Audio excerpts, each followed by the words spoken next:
Viemos ter as missionárias do general, como dizem as descamisadas, e onde há uma missionária. Meu general, há uma mulher que quando as mulheres amamos, sabemos amar, meu general.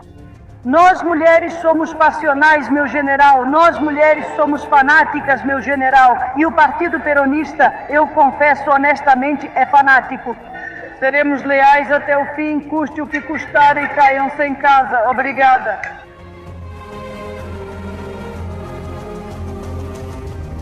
Foi uma das mulheres do século, atriz, política, militante e primeira-dama da Argentina.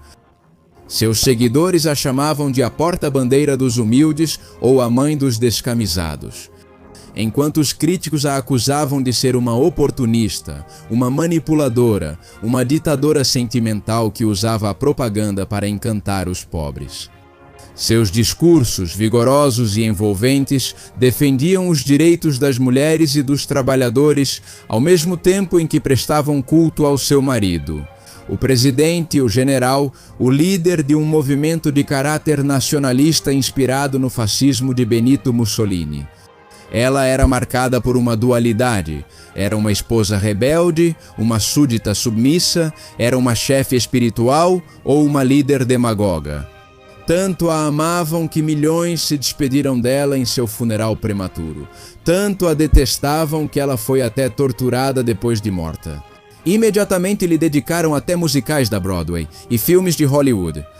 A figura de Eva Duarte de Perón marcou uma ruptura na história argentina e continua cativando o imaginário dos falantes de espanhol. Hoje vamos conhecer sua história além da lenda e o contexto que lhe permitiu se tornar um ícone mundial. Quem fala aqui é Reinaldo Carrillo Vilches, e para aqueles que perguntaram como apoiar a nova enciclopédia, trago a notícia de que criamos um Patreon com documentários exclusivos sobre os temas mais polêmicos, com seminários ao vivo ministrados por nós e vários outros benefícios. Seu apoio é fundamental para manter este projeto vivo. Segue o link abaixo. Se não tiverem cartão internacional para o Patreon, várias opções de pagamento. Igualmente vocês vão ser incorporados à comunidade, estaremos esperando vocês lá. E sem mais delongas, vamos começar com o vídeo de hoje.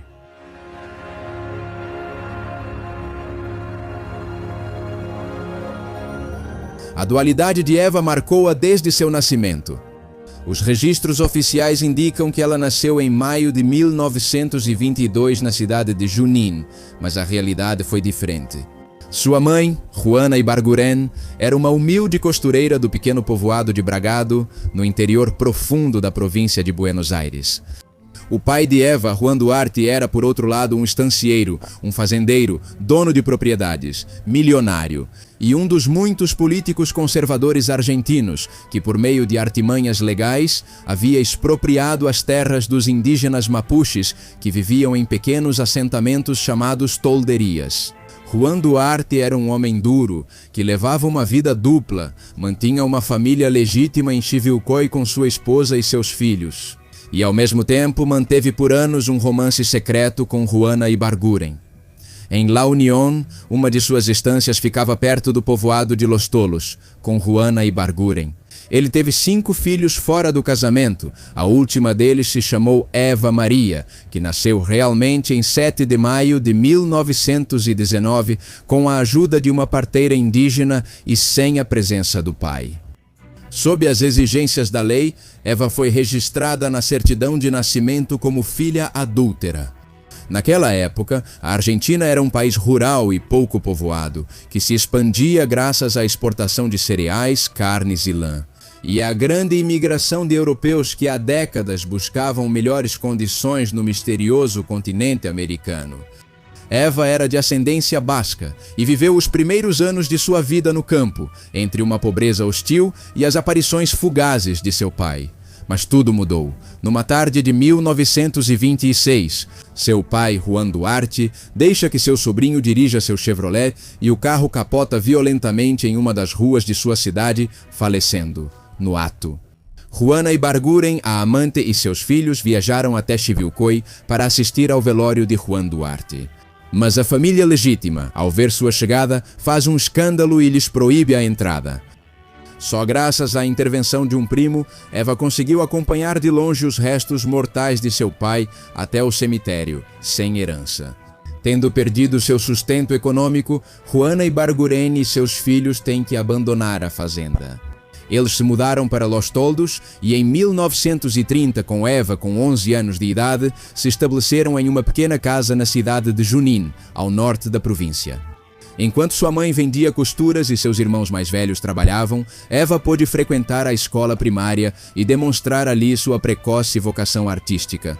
Ela gostava de cantar, dançar, recitar poemas e chegou a interpretar peças de teatro juvenil, como Arriba Estudiantes, onde se mostrava como uma líder de caráter forte. Em 4 de julho de 1933, Eva foi a única de sua turma a usar um laço preto para comemorar a morte do ex-presidente Hipólito Yrigoyen, um reformista que havia sido deposto 3 anos antes. A crise econômica mundial de 1929 teve um impacto profundo na Argentina, já que 80% de sua receita fiscal vinha do comércio exterior. A Grande Depressão provocou uma enorme deterioração econômica, muito desemprego e fortes tensões sociais e políticas que culminaram no golpe de Estado de 1930, na Argentina, liderado por José Félix Uriburu, um general influenciado pelo fascismo de Benito Mussolini. Em 6 de setembro, Uriburu reivindica o poder e dá início ao que muitos historiadores chamaram de década infame, um dos períodos mais turbulentos da história argentina, com fraudes eleitorais, terríveis escândalos de corrupção, superfaturamento, corporativismo político, dissolução de partidos, censura à imprensa e perseguição a operários, sindicalistas e militantes. Voltando à vida da nossa protagonista. Alguns autores conjecturam que Eva pode ter vivido de perto essas perseguições políticas quando, aos 14 anos, teve um misterioso primeiro amor. Com Damián Gómez, um jovem operário que trabalhava nas linhas do trem que passavam por Junín e que pouco depois foi preso por ser anarquista, enviado para a cidade e desapareceu para sempre nas prisões de Buenos Aires. Não sabemos se essa pode ter sido uma das razões que motivaram Eva. Mas em 2 de janeiro de 1935, com cerca de 16 anos de idade, ela se muda definitivamente para a capital portenha, a cidade de Buenos Aires. Uma cidade que ela havia idealizado com a inocência de sua juventude agreste. Em um trecho de sua autobiografia, ela escreve: "Falavam da grande cidade como de um paraíso maravilhoso, onde tudo era lindo e extraordinário. E me parecia entender que até mesmo as pessoas de lá eram mais pessoas do que as do meu povoado, e vários acreditavam nisso." Uma grande migração interna que havia começado após a Grande Depressão. Milhares e milhares de indígenas, mestiços, camponeses, moradores humildes das províncias argentinas se mudaram para a capital Buenos Aires, que se via obrigada a se industrializar diante do mercado internacional deteriorado. Muitos portenhos, naturais de Buenos Aires, chamavam esses migrantes com desprezo de cabecitas negras, e Eva se considerava uma deles. No começo, ela morou com seu irmão mais velho, Juan Duarte, em pensões lotadas, baratas e esfarrapadas, enquanto procurava seus primeiros trabalhos como atriz. Ela teve sorte porque foi contratada algumas semanas depois pela Companhia Teatral de Eva Franco, uma estrela do cinema e do teatro local que havia atuado sob a direção do poeta Federico Garcia Lorca. Em 28 de março, Eva Duarte estreia com um papel secundário na peça A Senhora dos Pérez. E no ano seguinte ela já estava fazendo uma turnê pelo país com a Companhia Argentina de Comédias Cômicas, em um ritmo frenético que chegava a 4 apresentações diárias. Em 26 de julho de 1936, o jornal La Capital publicou sua primeira foto pública conhecida. Uma jovem senhorita, magra e tímida. Fora do palco respondia com uma voz muito fraca, mas quando subia ao palco parecia que sua voz mudava e era diferente.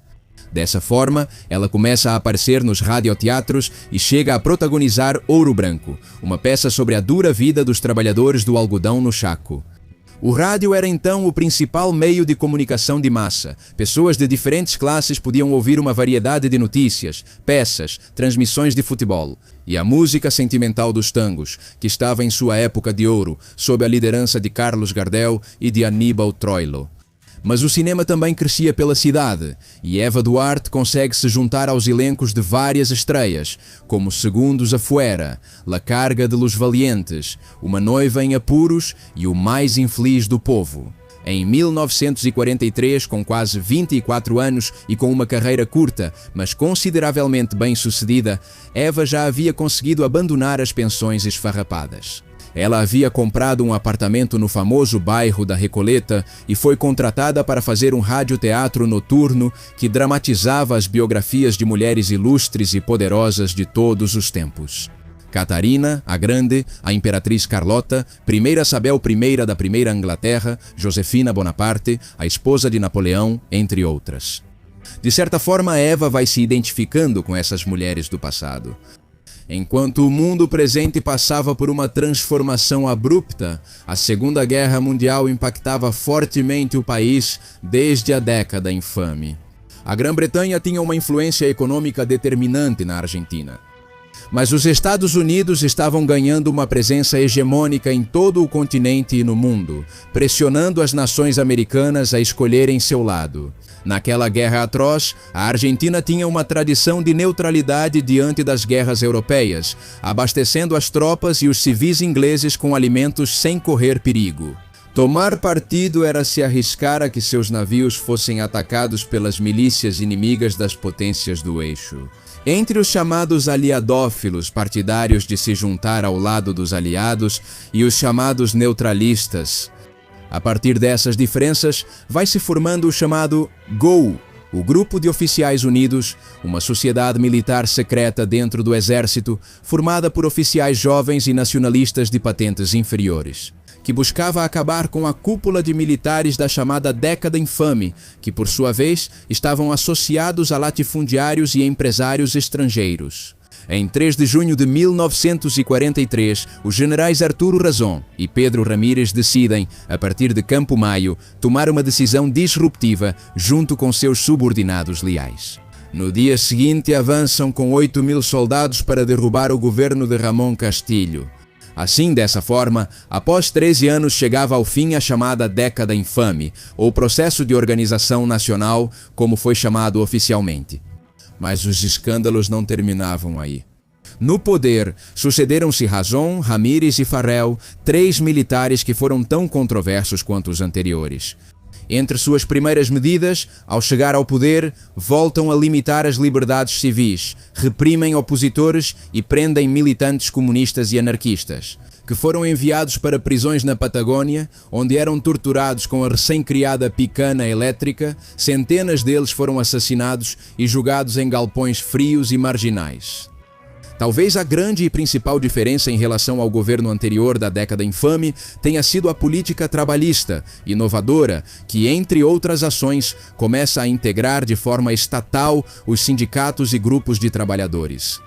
Essas reformas trabalhistas em tempos de grandes mudanças e migrações eram impulsionadas principalmente por um político, Juan Domingo Perón, o braço direito do presidente Farrell.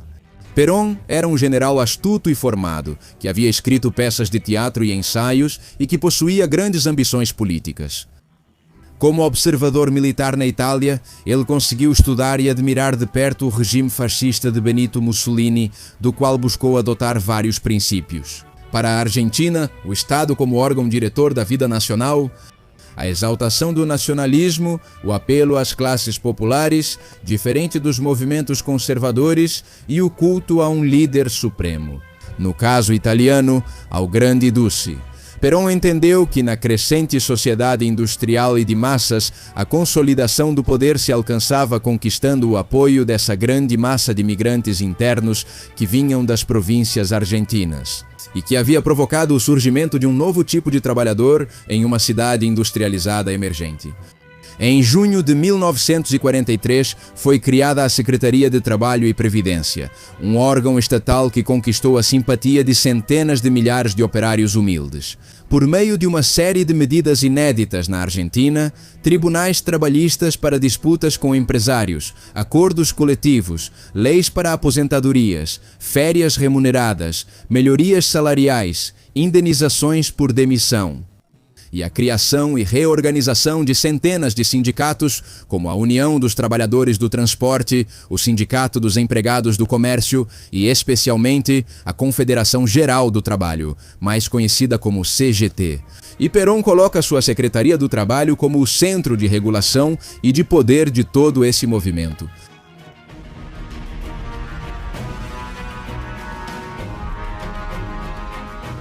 No caso de Eva Duarte, ela já estava envolvida nesse mundo sindical desde o seu papel de atriz.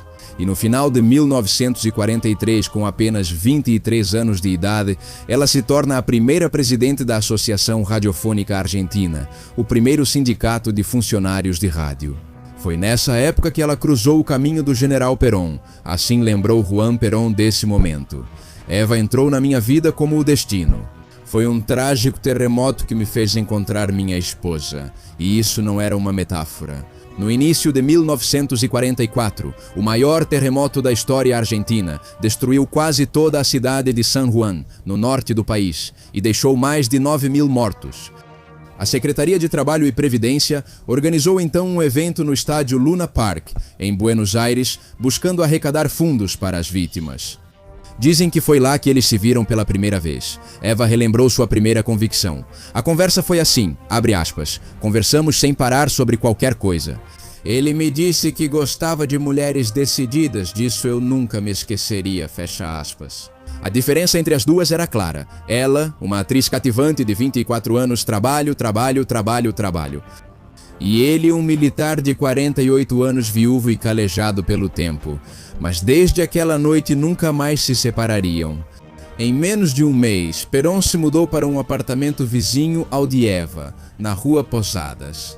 Enquanto aumentava seu poder e sua popularidade, Perón é nomeado ministro da Guerra e vice-presidente da nação argentina. Em 1945, o país já estava dividido entre peronistas e antiperonistas. Com suas nuances, essa era uma tensa disputa da classe trabalhadora contra a classe média e a classe alta. Os opositores a Perón o acusavam de exercer um populismo demagógico, um clientelismo autoritário que usava os sindicatos como braço político e criava relações de dependência com ele. Estado por meio de cargos, subsídios e assistencialismo. Enquanto os seguidores de Perón consideravam de grande benefício e necessidade as medidas trabalhistas tomadas por ele, e rotulavam seus críticos como aliados de uma oligarquia econômica e corporativa que buscava o interesse de Perón, dos ricos e denegria os direitos do povo. Eva Duarte se lança com coragem para apoiar a causa política de seu homem e colaborar com a propaganda peronista, realizando programas como Rumo a um Futuro Melhor, um programa de rádio onde divulgava as conquistas sociais e trabalhistas que a Secretaria de Trabalho e Previdência havia alcançado. Depois, em abril daquele ano, Eva foi para Córdoba filmar A Pródiga, um filme onde ela deveria interpretar uma milionária pecadora que, arrependida de seus luxos, vai morar nas montanhas e começa a gastar sua fortuna com os pobres. Esse foi o primeiro e o último papel principal de Eva no cinema, mas ela nunca chegaria a se ver na telona, porque o próprio Perón considerava que mostrar sua esposa interpretando uma mulher egoísta e perdulária poderia afetar sua imagem pública. Para uma futura eleição, a Argentina se encontrava em um caldeirão de tensões políticas. Em 19 de setembro de 45 aconteceu a chamada Marcha da Constituição e da Liberdade. Uma enorme manifestação composta por mais de 200.000 pessoas de vários setores que se opunham a Perón. Militantes do Partido Radical, empresários, comerciantes, intelectuais, jornalistas e estudantes que foram do Congresso até o bairro da Recoleta. O protesto e a forte tensão social impactaram diretamente o governo de Farrell e desencadearam uma série de reuniões intensas dentro do gabinete militar. Assim, em 8 de outubro, o general Eduardo Jorge Ábalos exigiu ao presidente que destituísse Juan Domingo de seus cargos para aliviar as pressões recebidas de diversos setores. Juan Perón, de fato, renuncia e é detido em seu apartamento, sendo levado de barco até a ilha Martín García, onde costumavam confinar os mandatários perseguidos. No dia 14 de outubro, Juan Domingo escreve uma carta para Evo com as seguintes palavras: Hoje escrevi para Farrell pedindo que acelere minha aposentadoria, assim que sair.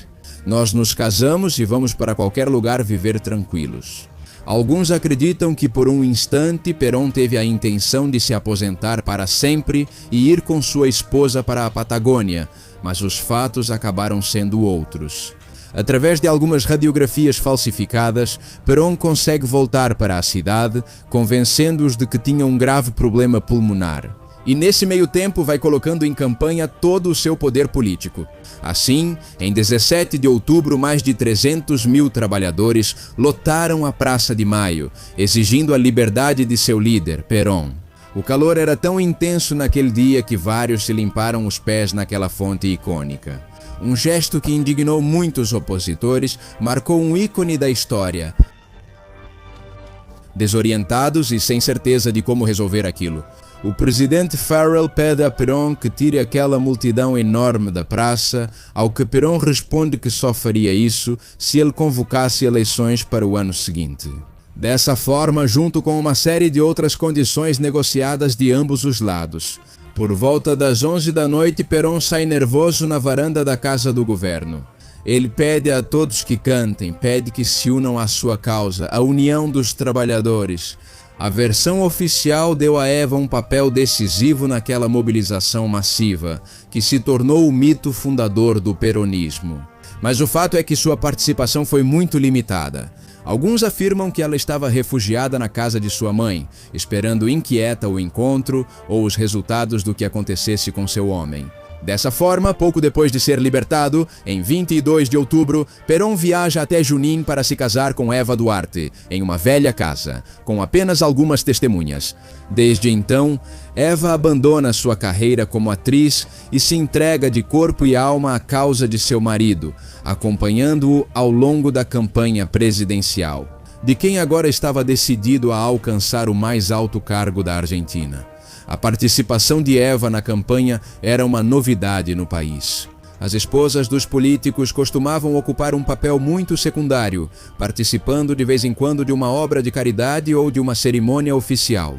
Em contrapartida, Eva Duarte fazia discursos enfáticos no rádio, estava presente em todas as viagens e até se mostrava como o rosto visível. A representante de um setor importante que ainda não conseguia voz na política, a mulher argentina, a mulher das classes baixas. A campanha consegue um grande apoio. Não só os sindicatos se aliaram ao peronismo, mas também vários partidos como o Trabalhista, o Independente e até mesmo um setor dissidente do Partido Radical.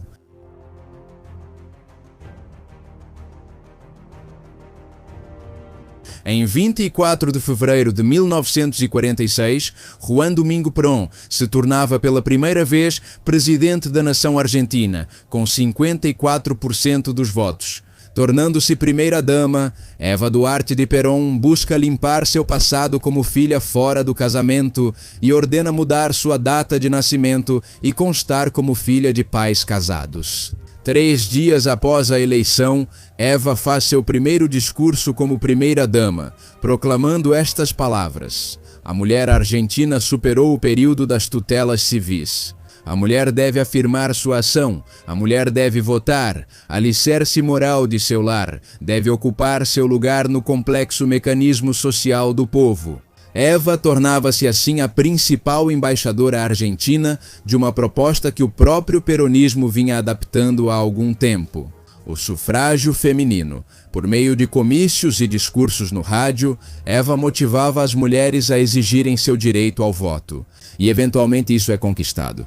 O projeto chega ao Senado argentino em agosto de 1946 e em setembro do ano seguinte, a Câmara dos Deputados sanciona a lei do sufrágio. Eva se tornou Evita para seus seguidores, que viram nela a principal impulsionadora dessa conquista. No entanto, os críticos do governo, inclusive algumas feministas opositoras, a acusaram de fazer um proselitismo descarado, usando esse projeto para aumentar o eleitorado peronista. De fato, muitos dos discursos de Eva para as mulheres giravam em torno da figura idealizada de Juan Domingo Perón. Um historiador afirmou que o peronismo era fascismo, passado pela malandragem crioula. Fecho aspas. Muitos destacam suas semelhanças com aquele modelo italiano, o Estado como orientador não só da economia, mas de toda a vida nacional. Um culto exacerbado à personalidade, uma economia dirigida, sindicatos controlados pelo Estado e até alguns símbolos coletivos, como o uso de marchas com tochas e perón. Em seu passado, ele nunca escondeu sua admiração e simpatia por esse tipo de nacionalismo europeu, especialmente o fascismo italiano. No seu primeiro ano, o presidente argentino dissolve os 3 partidos aliados ao peronismo para criar um partido próprio, que se chamaria Partido Peronista, que em seu programa defendia 4 pilares econômicos, chamados de mercado interno, nacionalismo econômico, papel preponderante do Estado e o papel central da indústria na economia. Durante o primeiro mandato de Perón, as indústrias e o Banco Central foram nacionalizados. Foram fabricados ferrovias, estradas, obras sanitárias e moradias. E os salários e as aposentadorias foram aumentados durante um gasto público cada vez maior, que acabou provocando uma inflação crescente. Também durante o peronismo aumentou em grande escala a matrícula das crianças nas escolas. Enquanto isso, nas salas de aula eram introduzidos livros didáticos com desenhos, fotos e frases que elogiavam o presidente. Viva Perón, Perón é um bom governante, Perón e Evita nos amam. Por sua vez, a imagem da primeira-dama não era vangloriada apenas no país, mas também no exterior.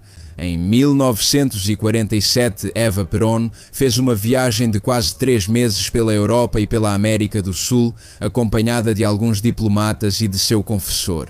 O sacerdote jesuíta Hernán Benítez foi recebido na Espanha pelo próprio general Francisco Franco, que lhe concedeu a mais alta condecoração espanhola, a Gran Cruz de Isabel, a Católica, em uma aclamada venda de alimentos da Argentina para a Espanha, num momento em que a Espanha estava bloqueada internacionalmente.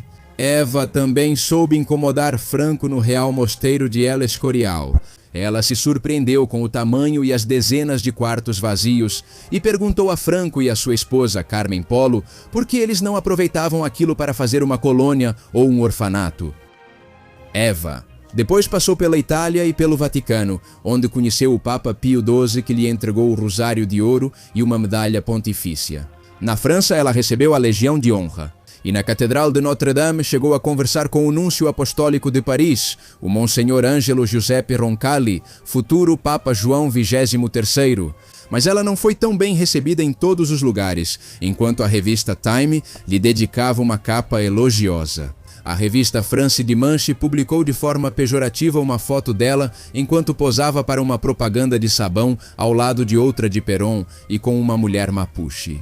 Nas ruas da Suíça, jogaram pedras em seu carro e alguns tomates atingiram o ministro suíço de Relações Exteriores que a acompanhava. Alguns a consideravam muito próxima ao fascismo e suspeitavam que o verdadeiro propósito daquela viagem era depositar fundos de Perón em um paraíso fiscal suíço.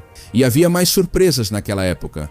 Um relatório da CIA de 1948 apontava que o presidente argentino não mantinha contato com criminosos de guerra, chefes e cientistas nacional-socialistas alemães. Mas, além disso, ele os havia ajudado a escapar, concedendo vistos, identidades falsas e repatriações secretas. Graças a uma rede internacional de contatos, as rotas de fuga, conhecidas como Rotas dos Ratos, partiram de diferentes pontos da Europa e, algumas vezes, com a ajuda da própria Igreja. O bispo Aloy Judal providenciou do Vaticano passaportes falsos para fugitivos do nacionalsocialismo que depois eram autenticados pelo Comitê da Cruz Vermelha. E eles recebiam permissão para sair da Europa e se esconder em outras partes do mundo. O pesquisador Marcelo Garcia encontrou provas de que Eva Perón também havia atuado na Suíça e na Itália. Consulados secretos que permitiram abrigar alguns dos 5.000 nacional-socialistas que depois foram se esconder em várias regiões da Argentina. Entre os casos mais conhecidos, o de Adolf Eichmann, em San Miguel, o de Joseph Mengele, em Buenos Aires, e o de Erich Priebke, em Bariloche. O fato é que a dupla presidencial de Eva e Perón foi se consolidando ao longo do mandato. Não só no nível político e institucional, mas também no imaginário social de muitos argentinos. O presidente mantinha o controle das instituições tradicionais, como as Forças Armadas, o Gabinete e o Congresso. Enquanto Eva participava ativamente administrando sindicatos, movimentos sociais e sendo uma porta-voz fundamental do governo. Ao retornar da Europa, ela negociou a compra do jornal Democracia e o utilizou como principal meio de expressão, imprimindo mais de 300 mil exemplares diários, onde ela mesma publicava artigos sobre questões políticas e sociais com títulos mais do que evidentes. Por que sou peronista? Minhas conversas com o general Perón? Ajuda social, sim, esmola. Não esquecer as crianças, renunciar ao futuro, o dever atual da mulher argentina. A mulher argentina apoia a reforma para a total emancipação dos descamisados do campo. Entre outras mensagens desse tipo, Eva também fazia discursos intensos e emocionantes, criticando a oligarquia elitista e destacando seu apoio aos descamisados, aos sem camisa, ao povo humilde e trabalhador. Perón, os opositores zombavam dela, mostrando o contraste com sua aparência. Eva era uma mulher ostentadora, que gostava de usar vestidos de alta costura e usar joias e penteados bem elaborados, enquanto lançava diatribes contra os ricos. Em julho de 1948, o peronismo transforma a chamada Sociedade de Beneficência de Buenos Aires na agora chamada Fundação Eva Perón, uma organização que promovia ajudas sociais, assistência e caridade. Distribuía livros, alimentos, roupas, máquinas de costura e brinquedos para famílias carentes de todo o país. Ela se encarregou de construir hospitais, escolas, campos esportivos e lares para idosos e para mães solteiras. Em 2 anos, mais de 3.000 mulheres conseguiram emprego na fundação e mais de 8.000 crianças foram internadas em colégios associados. Eva considerava que a ajuda social era estatal e era muito exigente com ela e com os demais. Um assistente contou que Eva chegava à fundação às 8 da manhã e só saía às 4 da manhã do dia seguinte. Para poder atender assim cada carta e cada reclamação, as pernas inchavam e ela tirava os sapatos debaixo da escrivaninha para ficar descalça. Podia ser às vezes muito exigente, pedindo imediatismo quando dizia "isso eu quero para amanhã". Tinha que estar pronto porque senão escapavam xingamentos, ela descontava sua raiva e ficava muito brava. Em poucos anos, os ativos da Fundação Eva Perón superaram os 3.000 milhões de pesos, mais de 200 milhões de dólares da época. Uma das primeiras biógrafas de Eva, ela apontou que nem sempre eram mantidos registros precisos das contas, porque parte do dinheiro supostamente era canalizada para as contas bancárias suíças do presidente.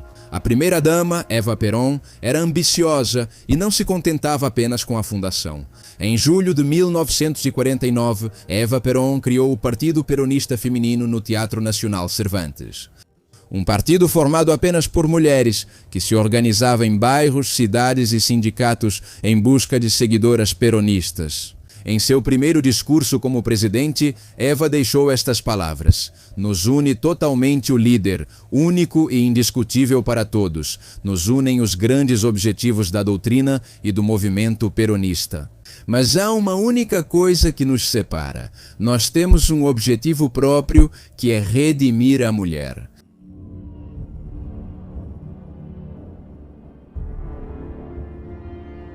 Mas a saúde de Eva vinha se deteriorando. Ela sofria várias quedas e tonturas, e em 9 de janeiro de 1950 assustou as pessoas ao desmaiar em público. Ela foi operada no hospital e a imprensa oficialista informou que ela tinha tido apendicite, mas os médicos haviam detectado algo pior: um câncer avançado no colo do útero. No mais profundo segredo, Eva foi submetida a um tratamento de radioterapia de 1000 volts em sua residência na Recoleta. As eleições presidenciais de 1951 se aproximavam e a primeira-dama era vista pelo peronismo como uma figura tão popular quanto seu líder. No dia 22 de agosto daquele ano, o Sindicato Central dos Trabalhadores convocou o chamado Cabildo Aberto do Justicialismo. Milhões de peronistas se reuniram na Avenida 9 de Julho para pedir a Evita que se candidatasse à vice-presidência junto com seu líder. Um fato que seria inédito na história da Argentina. Eva não queria aceitar esse cargo e tentou explicar à multidão insistente os rumores de que ela aceitaria. Eles se extinguiram por 9 dias até que Eva anunciou pelo rádio que não iria se candidatar, em uma data que os descamisados designam religiosamente como o dia da renúncia. Poucas semanas depois, Eva publicou seu livro Evita. Era uma mistura de autobiografia e manifesto partidário, onde narra sua infância difícil, seu papel na política, sua fascinação pelo marido e sua defesa do projeto político peronista. Mas é claro, nem toda a sociedade argentina concordava com esse projeto. Membros do Partido Radical, assim como socialistas e comunistas, enfrentaram restrições legais, vigilância, hostilização e até detenções arbitrárias. Jornal opositor à imprensa. A Subsecretaria de Informações ficou encarregada de perseguir com listas negras os artistas que eram críticos do partido.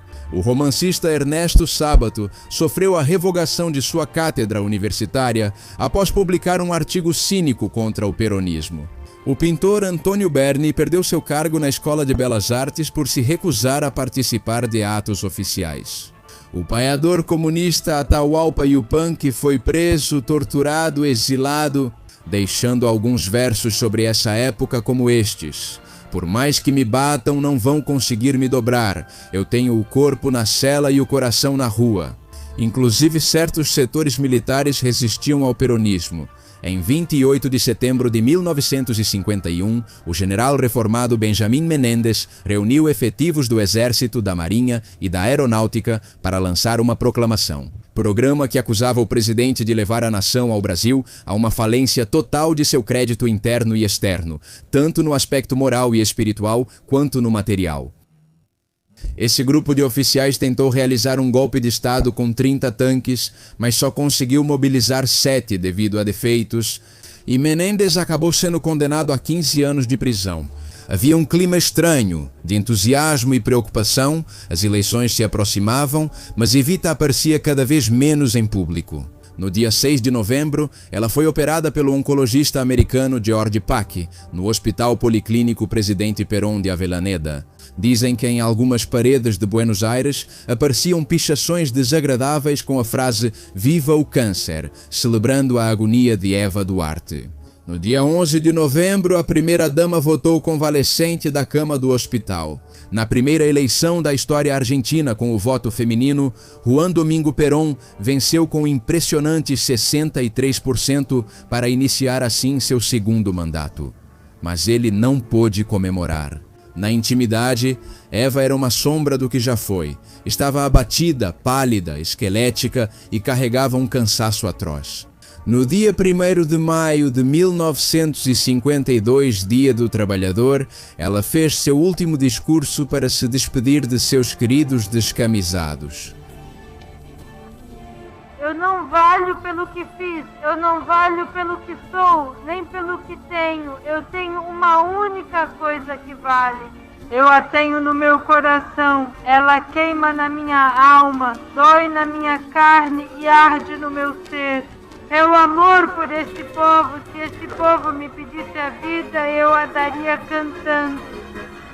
Porque a felicidade de um só descamisado é o mais simples. Decido uma só coisa. Tenho certeza de que em breve estarei com vocês.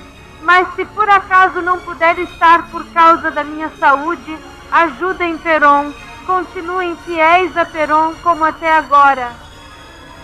Eu não pedi nem quero nada. Para mim, a minha glória é e sempre será o escudo de Perón. O povo.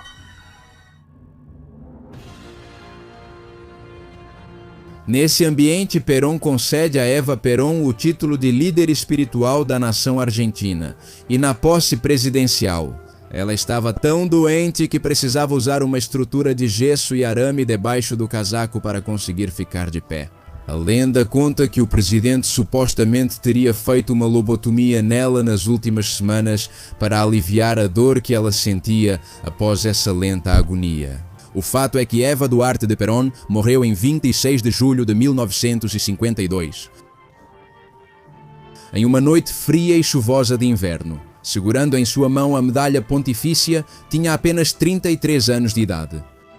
Sabendo da magnitude social de sua morte, Perón convocou o doutor espanhol e pediu que embalsamasse o corpo de Eva para que pudesse ser realizado um extenso funeral de Estado durante 15 dias, cerca de 3 milhões de argentinos, Congresso da Nação para se aproximar do caixão da primeira-dama.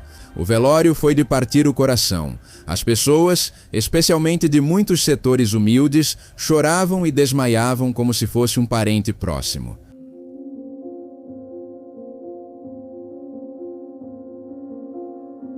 Eva Duarte de Perón não pôde descansar em paz. Ela sofreu uma verdadeira odisseia depois de morta. Inspirado no cadáver de Vladimir Lenin, Juan Perón exibiu por 2 anos o corpo embalsamado de sua esposa. No edifício da Confederação Geral do Trabalho, sob a supervisão de Ara Sarriá. Em 1955, o general Aramburu orquestrou um golpe de Estado, bombardeando a Praça de Maio e fazendo com que Perón acabasse fugindo e indo para o exílio, por vários países, até chegar à Espanha. O novo governo se propõe a neutralizar e perseguir os bastiões do peronismo. Temendo que o corpo de Eva se tornasse um local sagrado de peregrinação peronista, o novo governo ordena ao coronel de inteligência Murray Conning que faça o cadáver de Eva desaparecer. Conning foi transferindo secretamente o corpo de Eva em um baú e depois o entregou ao oficial. Arandia, para escondê-lo, paranoico, dorme naqueles dias com uma pistola 9mm e um cadáver debaixo da cama. Numa noite ele acorda assustado e, acreditando ver o corpo de Evita ressuscitado, atira e mata sua esposa grávida de 8 meses. Conning então decide guardar o corpo de Eva em algumas caixas de rádio em seu escritório, até que o general Aramburu ordena que o cadáver seja retirado do país. O corpo foi transferido para a Itália sob o nome de Maria Maggi de Magistris, uma italiana que havia morrido em um terrível acidente. Lá, ela é enterrada em um cemitério de Milão e, para disfarçar, pedem a uma freira que leve flores para ela todos os anos. O corpo foi mantido no mais absoluto mistério por 16 anos, até que em 1970 os guerrilheiros peronistas montoneros sequestraram Aramburu. No interrogatório, o general confessa que o corpo de Eva estava na Itália e vários grupos começaram uma campanha para resgatá-lo. E em setembro de 1971, Juan Domingo Perón se surpreende ao receber o cadáver de sua antiga esposa em sua residência madrilena de Puerta de Hierro. Os médicos legistas explicaram ao ex-presidente que o corpo estava danificado e que havia sido torturado post-mortem. No primeiro andar daquela residência onde Perón vivia com sua nova esposa, Isabel, e seu amigo, José López Rega, o ex-ministro do Bem-Estar Social. López Rega era apelidado de O Bruxo por suas inclinações esotéricas e ocultistas, que demonstrou naquele momento, pois tentou realizar implantações energéticas, fecho aspas, das mãos mortas de Eva para as mãos aterrorizadas de Isabel. Não sabemos se isso adiantou muito, mas em 1973, Perón retorna com sua esposa para assumir sua terceira presidência e 1 ano depois, exercendo como presidente da Argentina.